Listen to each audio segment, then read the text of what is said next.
Assalamualaikum warahmatullahi wabarakatuh. Hamdan wa syukran lillah, salatan wa salaman ala rasulillah wa ba'du. Selamat pagi anak-anakku sekalian yang soleh dan solehah, siswa kelas 7 MTS Muhammadiyah 1 Samarinda yang semoga senantiasa dirahmati Allah. Pada kesempatan ini kita bertemu kembali untuk mata pelajaran IPS terpadu. Nah, anak-anakku sekalian, sebelum memulai belajar IPS terpadu pada kesempatan kali ini, mari kita berdoa.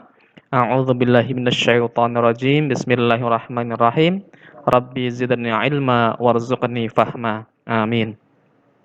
Nah, anak-anakku sekalian yang semoga dirahmati Allah, pada kesempatan kali ini kita akan membahas tentang motif ekonomi. Masih melanjutkan materi yang kemarin berkaitan dengan kebutuhan dan keinginan, maka pada kesempatan ini kelanjutannya adalah terkait dengan motif ekonomi pada pertemuan kedua. Apa itu motif ekonomi? Motif ekonomi adalah seluruh hal yang mendasari dilakukannya tindakan ekonomi. Dalam pengertian umum, motif ekonomi adalah motivasi yang membuat seseorang melakukan tindakan ekonomi. Jadi Anda bisa mengartikan motif ini sebagai motivasi, alasan, dorongan, dan lain-lain. Jadi ketika kita melakukan aktivitas atau kegiatan ekonomi, maka pasti ada motif untuk apa kita melakukannya. Jadi ada alasan kenapa kita melakukan tindakan itu. Misalnya seseorang menjual beras, maka ada motifnya, ada alasannya kenapa menjual beras, ya. Kemudian kenapa kita membeli buku, ada motifnya, ada alasannya kenapa kita membeli buku. Nah, inilah yang akan kita buat. Semoga anak-anakku bisa memahami, ya. Motif ekonomi, ya, motif tersebut bisa bersifat ekstrinsik ataupun intrinsik, ya. Jadi motif tersebut bisa bersifat ekstrinsik, namun juga bisa bersifat intrinsik. Apa itu ekstrinsik dan intrinsik? Arti dari ekstrinsik dalam hal ini adalah motivasi pendorong yang berasal dari luar diri seseorang, ya. Jadi motivasinya berasal dari luar diri kita, ya. Misalnya, seorang siswa bercita-cita menjadi dokter karena disuruh oleh orang tuanya. Jadi motivasi untuk menjadi dokter itu karena disuruh oleh orang tuanya. Bukan sesuatu yang berasal dari dalam diri kita sendiri. Nah, ini adalah merupakan motivasi yang berasal dari luar diri kita. Sedangkan intrinsik adalah motivasi yang berasal dari dalam diri individu kita sendiri. Ya, ini perbedaannya. Contoh, siswa ingin menjadi seorang sosiolog karena panggilan jiwa, yaitu ingin mengurangi adanya kesenjangan sosial yang terjadi di masyarakat. Ya, jadi ingin menjadi sosiolog memang karena panggilan jiwanya sendiri, karena keinginannya sendiri, karena dorongan yang berasal dari dalam jiwanya sendiri. Nah, ini ya perbedaan antara motif yang bersifat ekstrinsik, yang bersifat motivasi dari luar, dan juga intrinsik, yang merupakan motivasi yang berasal dari dalam diri kita sendiri. Nah, lantas apa tujuan motif ekonomi itu? Tujuan utama dari motif ekonomi adalah demi memenuhi kebutuhan manusia di sepanjang hidupnya. Jadi semua aktivitas ekonomi yang dilakukan oleh manusia, termasuk kita semua pasti pernah melakukan dan melaksanakannya, semua itu pasti dalam rangka untuk memenuhi kebutuhan manusia di sepanjang hidupnya. Baik kebutuhan bagi diri kita sendiri maupun bagi orang lain, gitu ya. Nah, lantas apa saja macam-macam motif ekonomi? Yang pertama, motif untuk kepentingan individu. Seseorang akan beraktivitas dan bertindak demi memenuhi kebutuhan hidupnya sebagai seorang manusia, ya, sebagai individu. Jika dia tidak bertindak, maka kebutuhannya tidak bisa terpenuhi dan bisa gagal untuk bertahan hidup. Contoh, ya, Anda makan setiap hari karena Anda memang butuh. Ya, jadi motifnya adalah untuk kepentingan diri kita sendiri, ya, individu kita sendiri. Ya, kita makan karena memang kita butuh makan, ya. Karena kalau tidak makan, kita akan sakit dan kelaparan. Nah, ini motifnya adalah untuk kepentingan individu, ya. Motif mencari keuntungan, ya.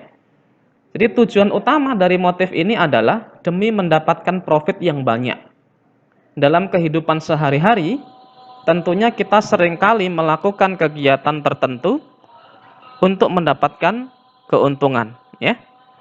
Misalnya Anda beli smartphone yang baru, ya, saat ini sudah paling baru, ya, dan mahal untuk orang awam.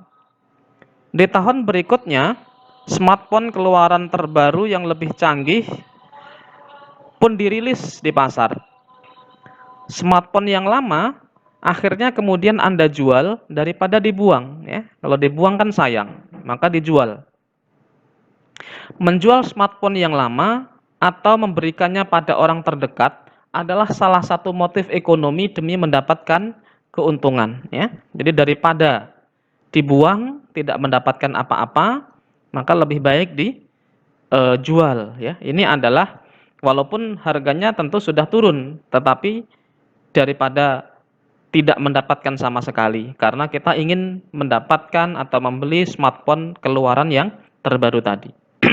Termasuk misalnya seorang pedagang menjual sembako. Kenapa dia menjual sembako? Ya karena ingin mendapatkan keuntungan dari menjual sembako itu.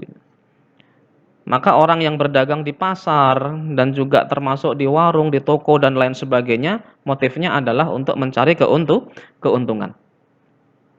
Kemudian selain itu ada motif sosial, anak-anakku sekalian. Seluruh tindakan ekonomi bisa berupa tindakan sosial. Dari sini kita bisa memahami bahwa motif sosial sebagai motif ekonomi bisa digunakan untuk menolong sesama manusia.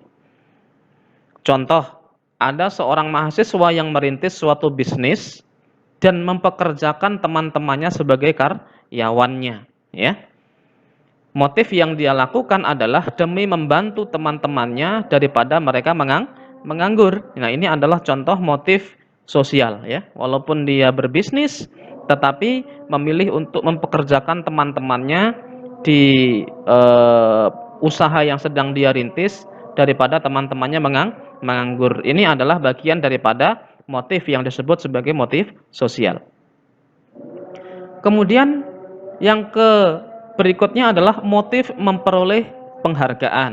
Nah, ya.